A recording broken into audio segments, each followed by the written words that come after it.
বিসমিল্লাহির রহমানির রহিম।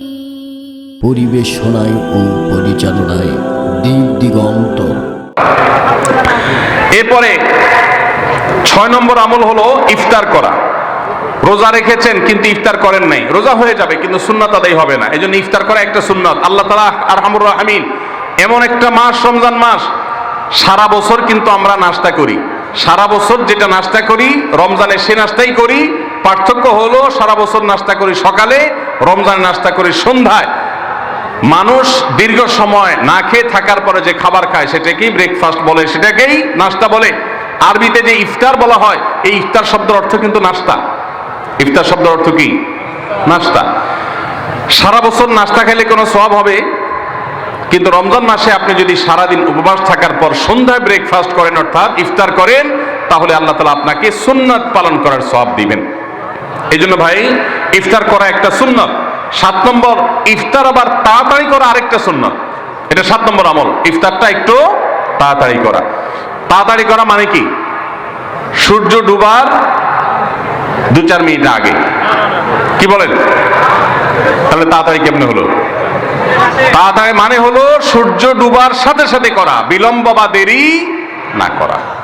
নবী করিম সাল্লাল্লাহু আলাইহি ওয়াসাল্লামের হাদিস আবারও আমরা স্মরণ করি, তিনি বলেছেন, লা ইয়াজালুন নাসু বিখাইরিন মা আজ্জালুল ফুতুর ওয়া আখারুস সুহুর। এই মানুষ, এই উম্মত ততদিন কল্যাণের উপরে প্রতিষ্ঠিত থাকবে যতদিন তারা ইফতার তাড়াতাড়ি করবে আর সাহরি দেরিতে করবে। ইফতার তাড়াতাড়ি করা এর মানে হলো সূর্য ডুবছে আর দেরি করবেন না।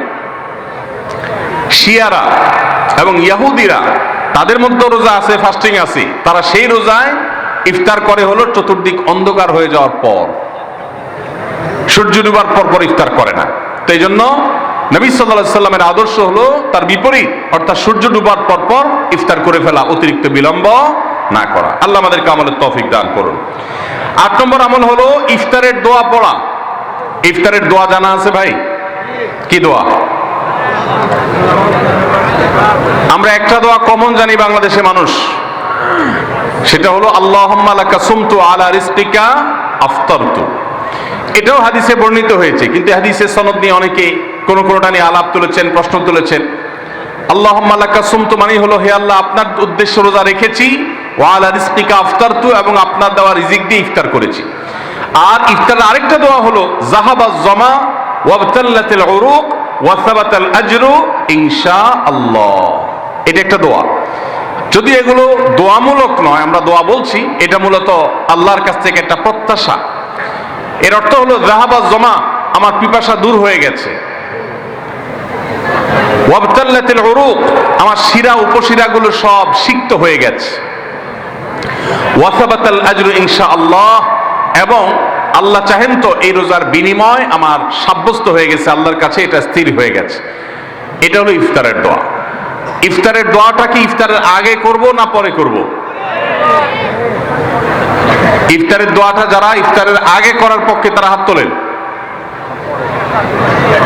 অল্প সংখ্যক মানুষ, আর বাকিরা সবাই কি পরের পক্ষে না মাঝখানের পক্ষেও আছেন লোক?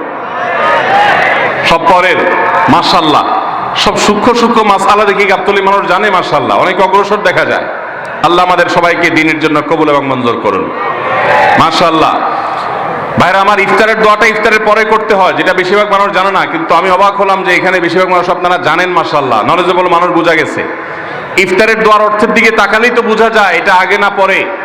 দোয়ার অর্থের মধ্যে তাকালে আমরা দেখতে পাচ্ছি যে আল্লাহ শিরা উপশিরা সিক্ত হয়ে গেছে, পিপাসা দূর হয়ে গেছে, এগুলো তো ইফতারের পরেই হয়।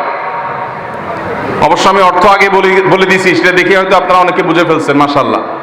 তো যাই হোক, ইফতারের শুরুতে বিসমিল্লাহ বলে ইফতার করব, আর শেষে এই দোয়া পড়বো। আল্লাহ আমাদেরকে আমলের তৌফিক দান